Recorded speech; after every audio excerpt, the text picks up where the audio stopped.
Tinuldo ka na.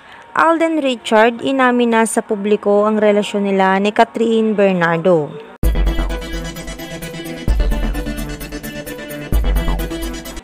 Usap-usapan ngayon sa social media ang nabubong relasyon daw nila Catherine Bernardo at Alden Richard. Matapos mapansin ng maraming netizen ang kakaibang ikinikilos ng mga ito tuwing sila ay magkasama. Matapos ang naging birthday ni Catherine Bernardo ay kapansin-pansin na ang galawan ni Alden Richard. At present pa umano ito sa kaarawan ni Catherine Bernardo.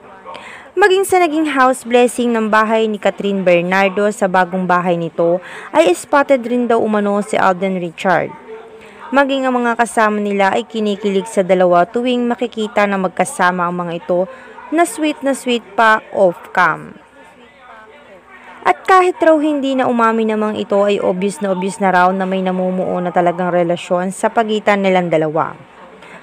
Kung saan ay natanong pa nga noon si Alden Richard sa isang naging interview sa kanya kung ano nga ba ang totoong status ng kanilang relasyon ni Catherine Bernardo. Sagot ng binata, what you see is what you get. Sabi ni Alden Richard. Komento naman ng maraming netizen ay bagay na bagay nga raw ang mga ito at sanay sila na talaga ang magkatuluyan. Ayon pa nga sa iba ay deserve naman daw nila ang maging masaya dahil pareho naman silang single ngayon. At baka sila na raw ang itinakda para sa isa't isa. Say pa ng maraming netizen sanay magkaroon muli sila ng isang teleserye na kanila muling pagsasamahan.